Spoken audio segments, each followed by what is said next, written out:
This is Trend Following Radio, where great thinking comes alive. Nobel Prize winners, legendary traders, best-selling authors, and the pros that know what drive us irrational human beings. I am your host, MICHAEL COVEL. Not filtered, raw, honest. That's my passion.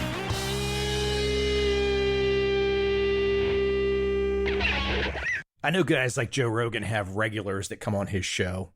And I've had my fair share of regulars, guys like Tom Basso, Jerry Parker. But of course, my most regular, Larry Hite. And again, today, fresh and new, Larry Hite. Larry does not need an introduction in the trading world, in the trend following world. He is considered one of the legends, originally profiled in the book The Market Wizards. Larry also has his own book called The Rule, which you should check out.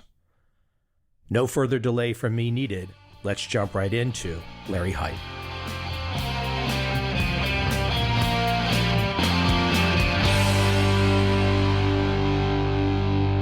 There he is. What's going on, Larry? I want to ask you one question.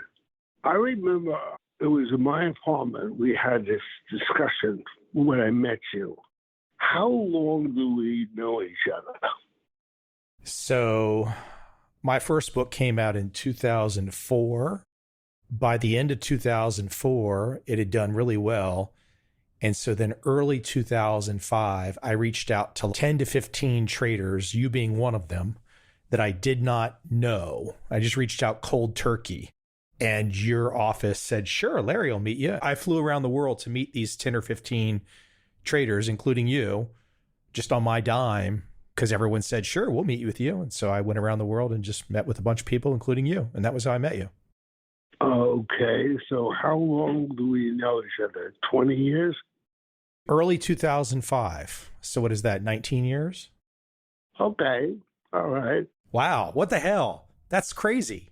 How the hell that happened, huh? And here is the book that I think we should write. A 20-year conversation with one of the first market wizards. Yeah, absolutely. And the reason why I would do it. Sounded a little cocky for a second. One of the first market wizards. I'm giving you shit. That is how you got defined. Yeah. What I was thinking of doing is you look at it, maybe I'll come over to visit you. By the way, since I knew you, you always had great history about stuff. I mean, you talk about things, and guy who was head of the Chicago Mercantile, and he told us, so where do you keep all those files? Do you have them with you? You mean interviews and whatnot? Well, you had a whole thing about one of the guys who was head of the Chicago Exchange. Leo Melamed. He was actually on this podcast at one time. I tried to get him on a second time. He had a second book, but I guess he wasn't going around. I'm not sure if he's still kicking or not. But most of my stuff I've digitized. So most of it I have access to wherever I'm at. Okay. But I figured what we would do is you got all my stuff. You'll take a look at it. I would go to Vietnam and get a hotel room because I've always wanted to read a lot of those, especially the first ones as you talk about this guy from the Chicago Exchange. And you told a story about this guy. He's walking and he sees his friend. He said, what are you? You look shit. He said, oh, terrible. What's wrong? And then he says, well, my corn position. He turns to his friend and he says, okay, here's what you do. Cut your corn position down till you can sleep. Do you remember that? Was that Sakota? No. There's almost 1,300 episodes. If you were to start listening today, let's say you said, okay, I'm crazy and I want to listen to Mike's entire podcast, start to finish. I calculated the other day, it would take listening 24 hours a day. It would take 52 days. Oh my God. No kidding. It's actually a real challenge on the human memory part. It's the people like you, Tom Basso, Jerry Parker, Ed Sakota.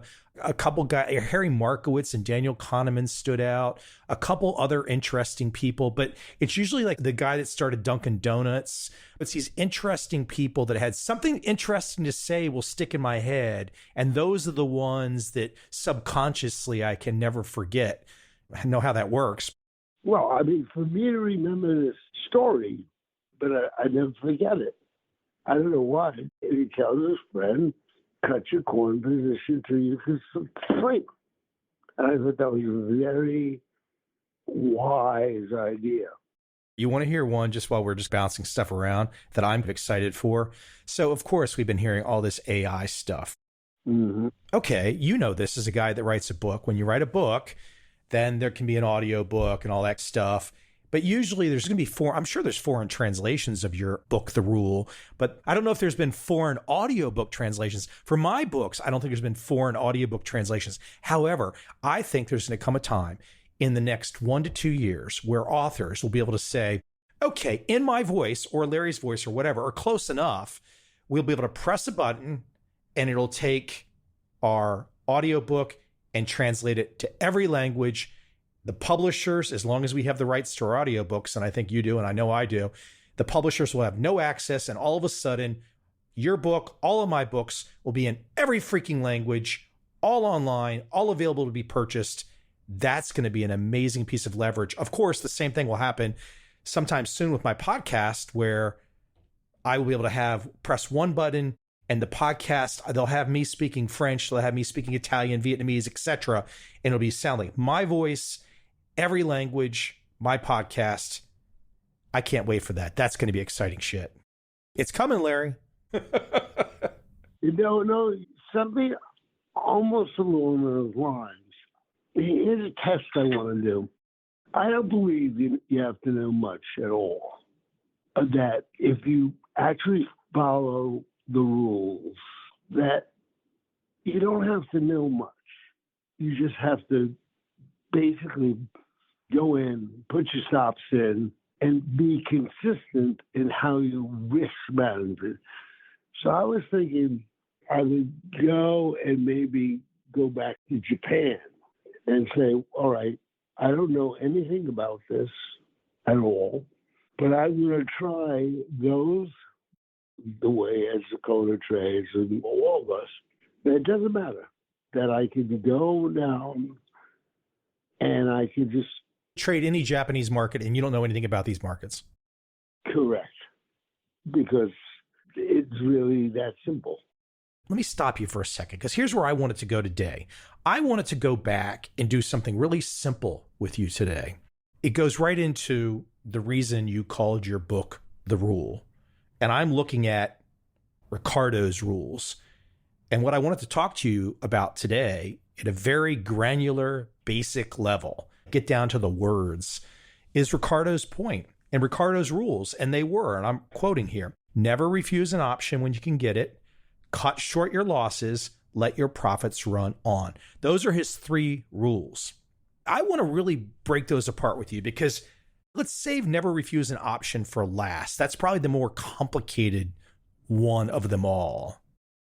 Whoa, it took me years.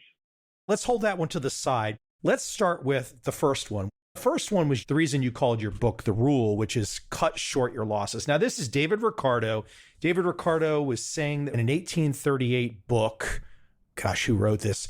The Great Metropolis, Volume 2. This is where Metropolis. Right, that's where Ricardo put these rules. They were around before that. And look, I'm sure Ricardo got them from someone else. If we really were to go back over time, we could probably find these back to who knows what point in time. Or maybe Ricardo was the start. But let's start with cut short your losses.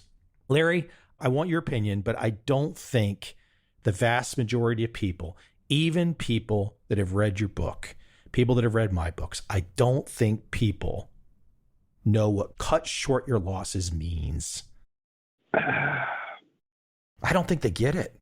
Look, there's plenty of smart people. Of course, we know them. Plenty of smart people, new people, etc. They pick up the rule. They get it. They understand Larry Hite. They read one of my books. They get it. But the vast majority maybe don't see our books, maybe don't understand this. I'm just a little bit of a setup for you, but I had a guy write me the other day. I thought he understood trend following. And then I explained something to him and he wrote me back. He goes, well, what's the human part? What am I supposed to do? Do I get to make decisions too? It just all went over his head. He didn't get it. Yeah. How do you like this setup as I'm basically telling you that we need the rule part 2, 3, 4, 5, 6, all the way to infinity because people need to kick in the butt? First of all, it took me years to figure out what he meant by an option. Hold that one to the side. I'm going to bring it back to you. I know that's an important one, but I want to start with cut short your losses. You're on the elevator, you're in the park, you're freaking doing whatever. An attorney, a 65-year-old lady, a 22-year-old girl, a young guy in college. How do you start to explain cut short your losses? Because that's jargon for us, but to the average person, there's so much depth behind that jargon. Well, I think those who don't do that for ego or whatever reason, I'll give you an example. There was this guy I knew in England, and the following conversation had. It's not quite what you. The guy is there. He was called Terry, but I don't know. He's part Russian. Anyway, so he goes in and he hires this guy. The first year, the guy has a great year. Okay?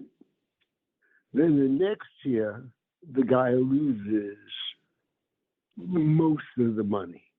The guy stays with him till he breaks even. I was there. I actually saw this. Then he fired the guy. I said, why did you fire him? He said, well, I got my money back. So what you're looking at is an ego thing. Anybody who knows anything, if you come back after a year or 2 years, and you've got that back, Larry Hite would buy that. It's a new high.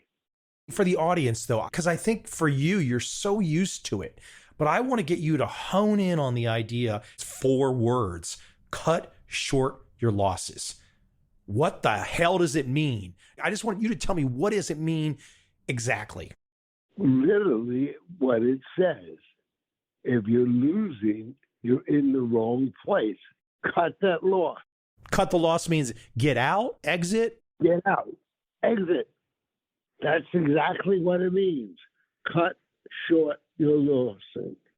For some reason, people like long-term capital.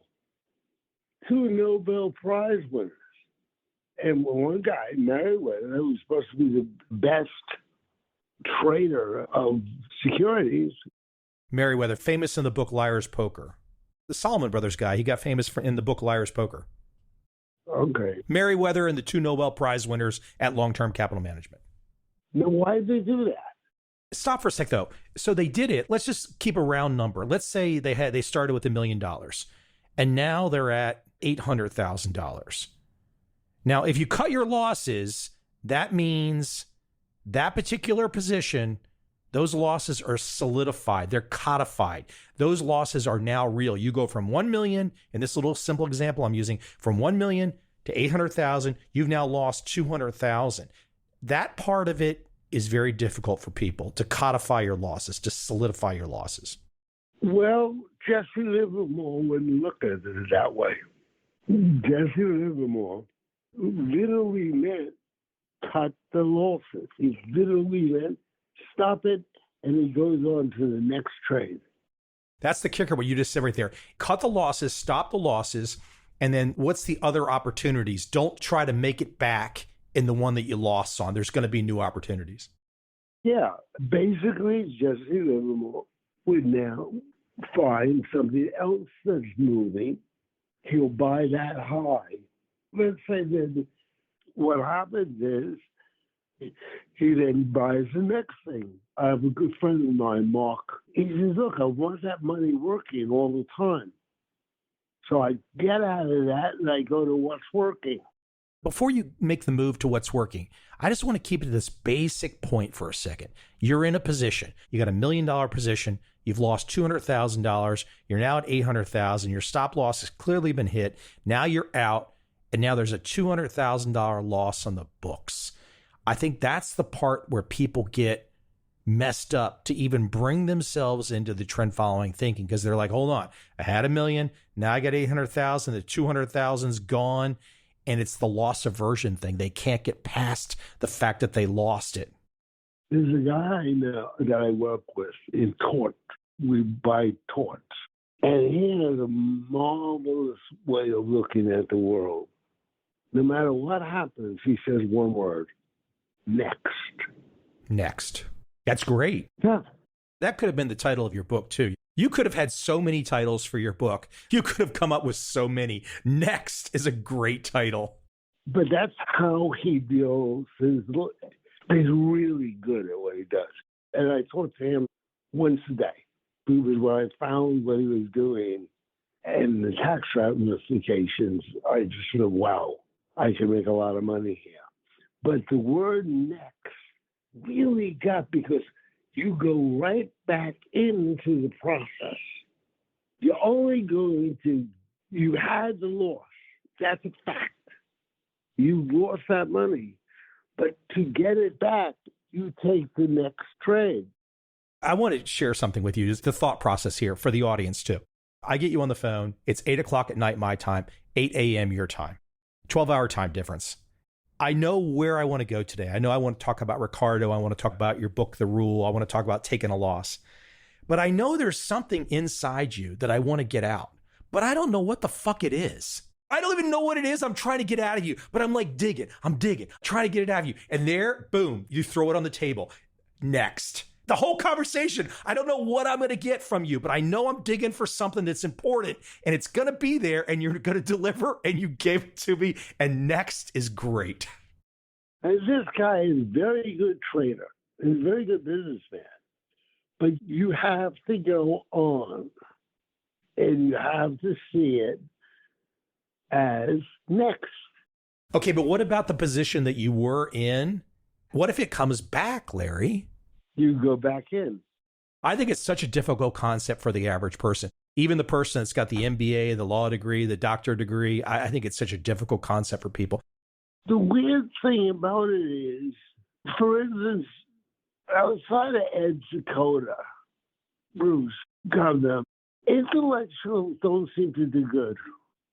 I don't know why, but you would think they've gone to school, they don't know, but in one of your books, the people from Mensa did not do well. No, come on. It's not just right.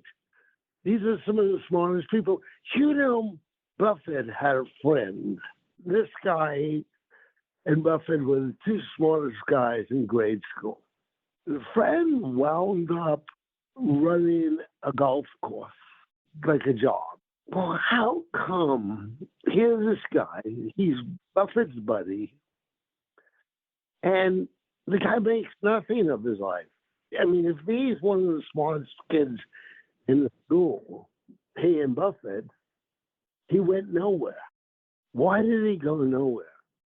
Because something they don't want to admit they're wrong. This guy, Tony in England, he fired the guy.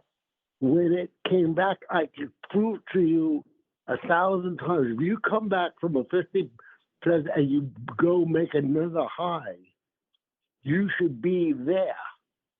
Look at the advantage. It came back all the way when the particular thing came back. They were fighting people selling the stock or the commodity all the ways up. But at Ford, it went all the ways up. And then he fires the guy. That's extremely stupid. I love it when the stock goes up and after a year goes back, because it had to fight the market to get there. It's even better than making a new high, because a new high, a real new high, there was nothing there to stop it. But when you come down from 50% back and you make a new yearly high, you had to fight your way up. So anybody with half a brain knows that's a very strong something happened. I want to insert something. I just looked it up really quick on X, or it used to be Twitter. It's something from Peter Lynch, and it goes right in with what you were talking about with Warren Buffett. And so Peter Lynch wrote this little note, and it says, I think he wrote this in 2017. He said, my biggest mistake was that I always sold stocks way too early. In fact, I got a call from Warren Buffett in 1989. My daughter picks up the phone and says, quote, it's Mr. Buffett on the end line, end quote. And I pick up the phone and I hear, this is Warren Buffett from Omaha, Nebraska. You know, he talks so fast. And Buffett says, and I love your book, One Up on Wall Street. I want to use a line from it in my year-end report. I have to have it. Can I please use it? Buffett says all this. Peter Lynch says, sure, what's the line? And Buffett says, quote, selling your winners and holding your losers is like cutting the flowers and watering the weeds, end quote. Selling your winners and holding your losers is like cutting the flowers and watering the weeds. Yeah, I never heard of it, but it's another version of Ricardo. Yeah, because the people who do that, it's, I guess, for the fact that their ego is more important than the facts.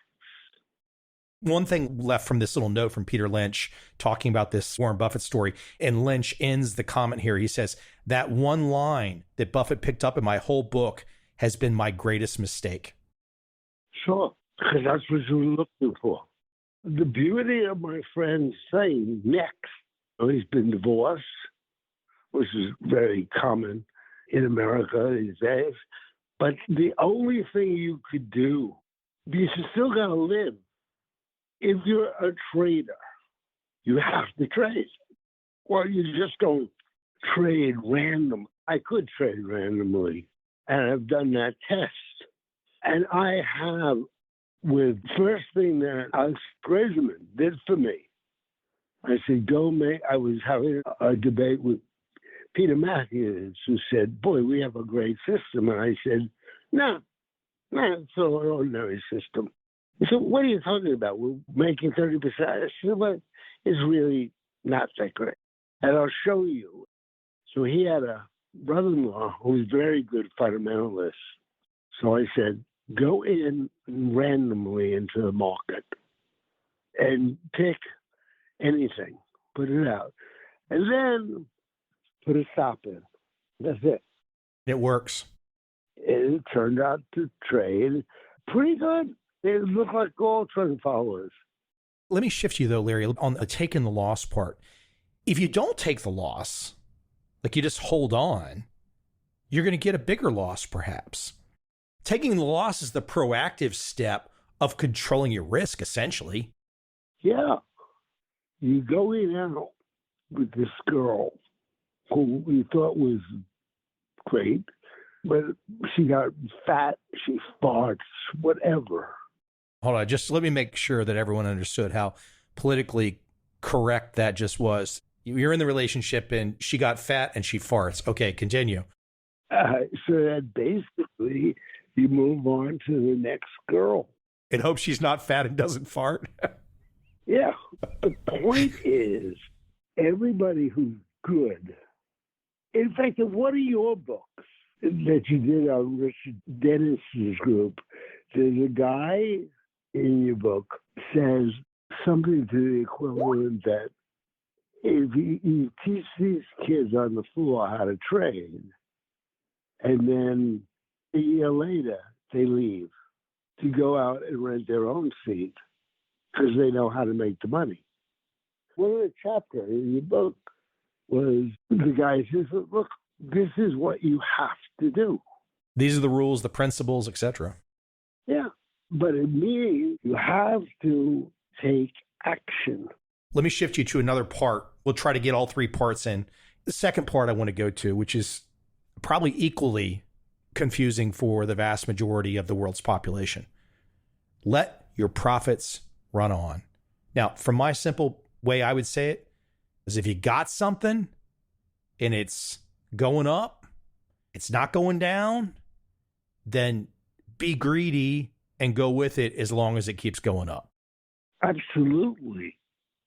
But every once in a while, a friend of mine's kid makes for them a lot of money. This is what everybody, so now, and basically the first thing when the family comes to me, I did, like my best friend from high school, his son got into Tesla and he made 400 grand. And the first thing the mother said, take the profit.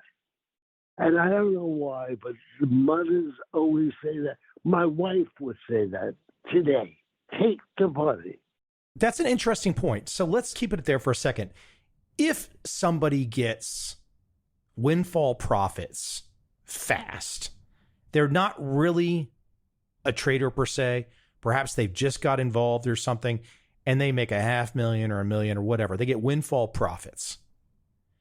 A windfall profit's enough to change their life, okay? But they're not really into trading. They just did it, whatever. They got lucky. I think an argument could be made to say to that person, take those profits and never trade again. Never do it again. You just got lucky, and Okay. you really don't want to do this. You really just got lucky. You could make that argument. I might have told you this story, so I'll cut through it as fast as I. I'm trading coffee, and I was trying to figure out that maybe I could make $1 million. Well, I didn't. I went to 50. I ran $500,000 into $15 million. $15 million. Yeah.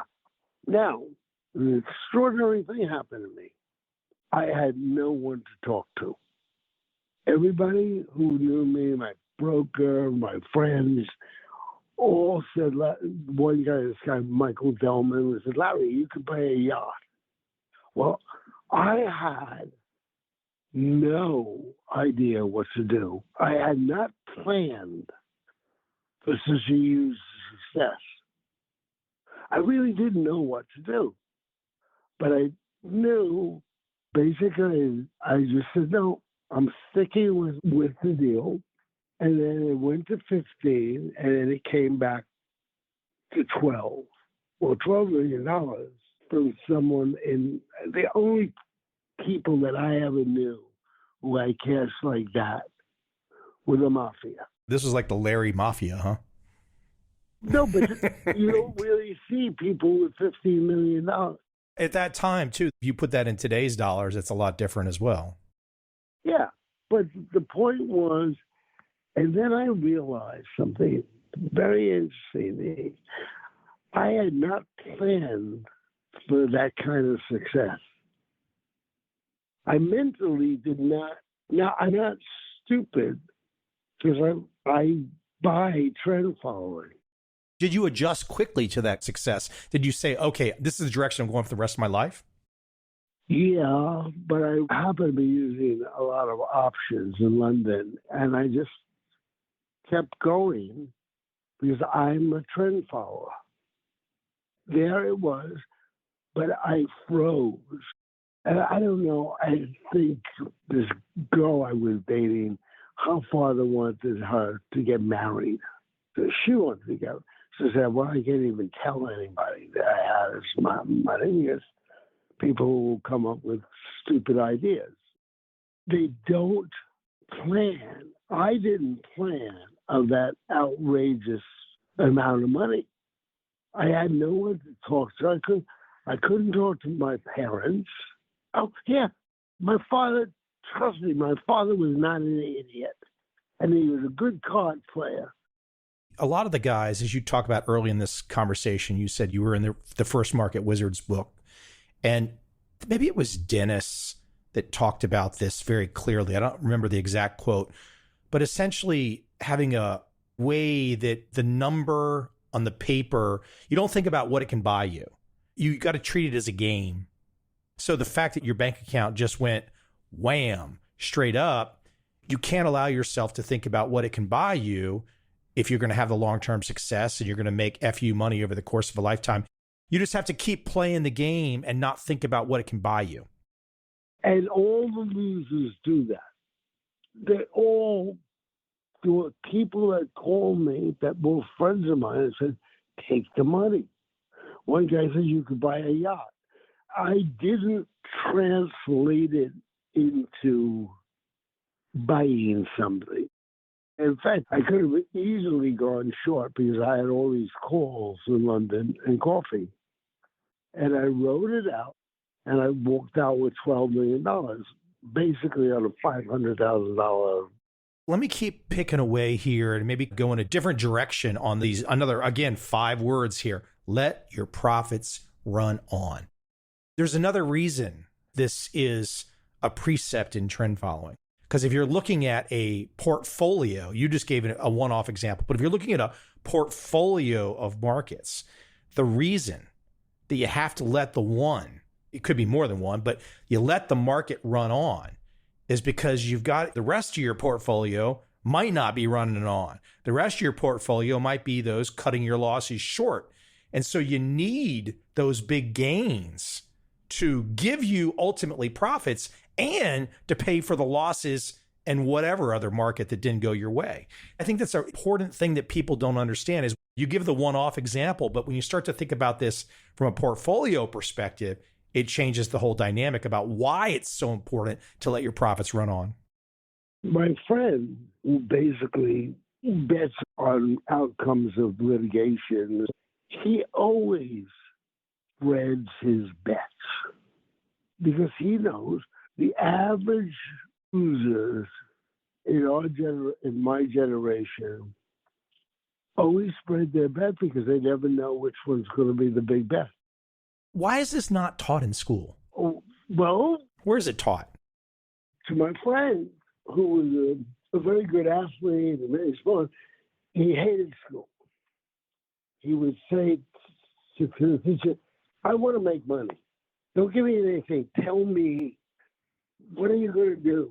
He says, you're not teaching me anything. I want to get rich, and you're not teaching me anything.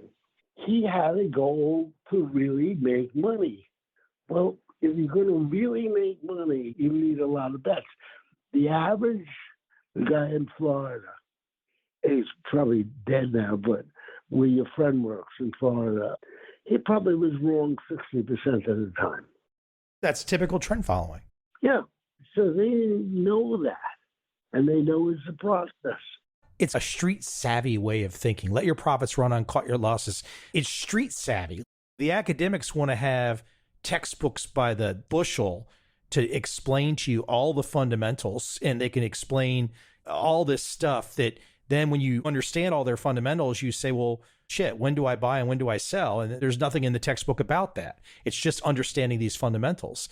And so I think there's something street smart. Maybe that's why people like you on the podcast too, is they can read the Market Wizards books, they can read my books, they can read your book. They probably have one impression of you. And then when they hear you talk, they probably say, well, that guy's pretty street smart. Does that bother you if someone says that? No. To me, it's common sense. Let's say you're in the bridal business. Bridal. I get married a lot? No, you own a store. Your Uncle Fred gave you the store. Turns out there were the big girls went crazy. Instead of wearing white, they go to red. It just becomes a thing that people do.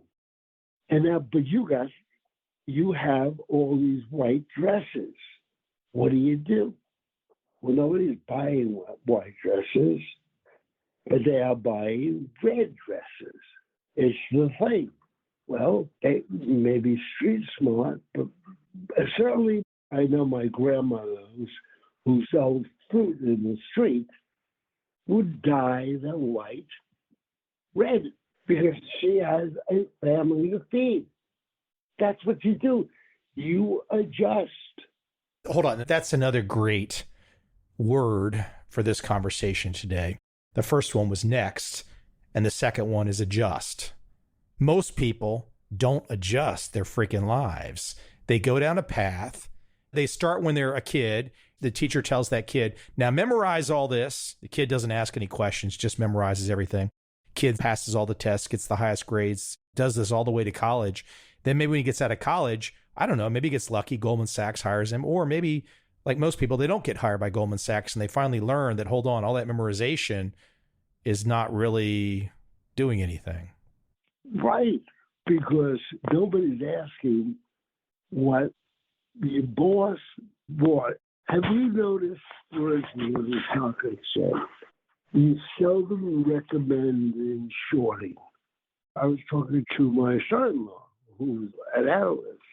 He actually understood. They don't want to short a stock because the real big money they make is to get the idea of That's the next Tesla. they'll be able to do the underwriting. So you're not going to get an underwriting. Commissions, essentially. Yeah, so they don't really do anything. I'm looking at the clock here. I got to make sure I keep you on time here. The third part of Ricardo's rules that I kept pushing away to bring it up to the end. The first rule being cut short your losses. The second rule being let your profits run on. The first rule in his list, I'm making it number 3 tonight, is never refuse an option when you can get it. And the simple way I think about that is if you have a chance to make a leveraged bet with limited downside, you take it. Is that the way you would phrase it, or do you phrase it a different way? Of course. But most people, first of all, you said this, who teaches you? Well, most of the time you have teachers, but the actual real teachers, they don't want you to do much else except be able to pass the test. Pass that teacher's test and kiss that teacher's ass and get maybe a grade that supposedly will do something for you. Correct. That is the thing that they do. So they are all involved in safety. It's not that crazy because Hold on, you said they're involved in safety? teachers are involved in keeping their jobs. Safety, yeah. And they mostly go on the concept of prudent. Yet, if you notice, a lot of people who are very smart, went to Harvard, and all that shit, the ones that we talk about quit school and created companies. I had a friend of mine who was but he was really good at school. He explained to me why trend following couldn't work. Literally, very educated guy. They're taught the safety. Literally, the most interesting people are the not safe people. I mean, the people you really want to know about is John Lynch, who he and another Irish kid started writing together when they were in junior high school. They took that bet.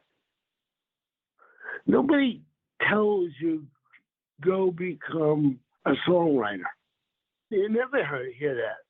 You were taught to memorize shit, and that's as far as it goes. I've written down 4 things in this conversation that I think are great Larry-isms. Next, adjust, all that shit, and not safe people. I think all that shit is a great one. That'd be a fantastic title to just rip apart all of Wall Street. All that shit. That's a great title. Not safe people is a great title too. I want not safe people. That's a great title. I must have told you this story. Dating this girl. She's working at this boat. She was a little bit crazy, but fabulous sex. She's working for this guy. He tells me if I give him $5,000, he'll make me $1,000 a week. I'm like a very side guy in the music business, hustling around. And this guy comes in and he wears a suit. I wore, since I was in the music business, partially, I don't wear a suit. I wear a buckskin jacket. The really hip people don't wear suits at that time. He's telling me how he can make me $1,000 a week. I turned to my girlfriend. I said, I wouldn't give that guy a penny. This is why. I said, because if he could make me $1,000 a week, why does he have a fucking job? I knew for sure that guy didn't make money. Otherwise, he wouldn't have a fucking job. You know, it's funny though, Larry, that story you could extrapolate out to assorted people at every investment bank across the world these days, because the average Joe probably thinks that up there at Goldman Sachs, JP Morgan, that all their money is made because they're such brilliant traders and all that stuff. Come on, it's fees and commissions. Yes, they have some trading operations. Yes, they probably have some brilliant traders. Yes, they make some profits from that. But their bread and butter is the commish, the vig. They want the piece, man. I've been binge watching The Sopranos. This is The Sopranos 101. That's true. I was going to a friend of mine's wedding. He met some girl from Michigan. Bunch of us from Brooklyn were coming up. We actually rode through the town, but there was no town, literally. I made everybody stop because I saw a pig. And I said, hey, you got to let me out. I want to see this pig. Because I had never seen. I had traded pork bellies because I saw the seasonal. You had not seen a live pig, so you've been trading the pork bellies. You were a city guy, huh? Yeah, not only did that happen, was even funnier, was the Mercantiles Exchange was where they traded pork bellies. Now, it wasn't the border trade, and most of the guys who traded pork bellies were Jewish. Generally not something they'd be eating. Absolutely. That was really funny. So did you have any idea where this conversation would go today? No. You just get on with me and you have no idea where we're going? No, I'm answering your questions. Do I really have questions? I don't even...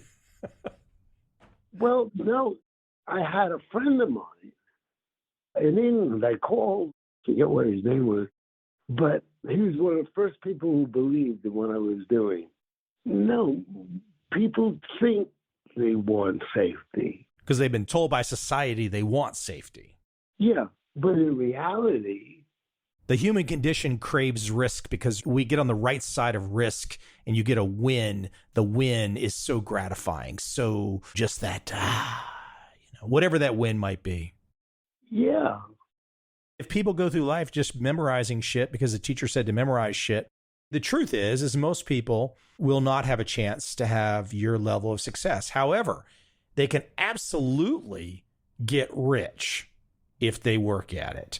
But working at it requires having a different type of thinking. And I think that's what you do on the podcast is you give that different way of thinking. Yeah, because I want to make money. I can't see my grandson's a great athlete. I don't know where he got it, but he didn't get it from me. He loves any sport, and he does very well at virtually any sport he can. He just does it. No, you can't make big money without taking chances. Most chances are smart to take. The brilliance of the whole thing is to stop. Back to the very first thing of this conversation today. It's a great place where we're going to wind it down. But for people out there that want to take a little bit extra and go down the Larry trail, Larry's book, The Rule, that's all about the stop. And Larry. That's where the asymmetrical bet is. The asymmetric is part of one of those three rules. The asymmetric is built into Ricardo's always take the option. Yeah, and he lays it out. I told you about my friend Carol, this old lady. She must be maybe 5 years older than me. Really great. So her grandfather gives her $25,000. She eventually made enough money to buy her church an organ.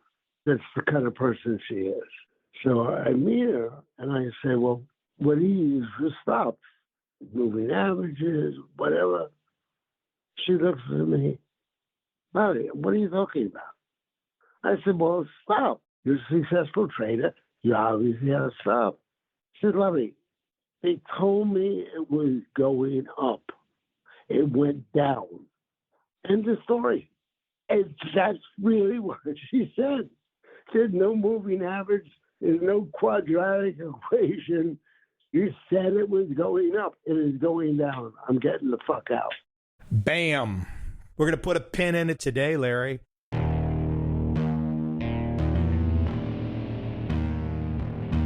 I see a time when those awake will understand how to make money in up, down, and surprise markets. Whether new trader or experienced, college student or financial advisor, protecting against a crash or just trying to make a lot of money, trend following offers everyone an answer in uncertain times. To get started immediately, send me an email, michael@covel.com. I will send you the right trend following steps to take along with my free video. But if you want to buy and hold, trust the government and trust Wall Street, this is absolutely not for you.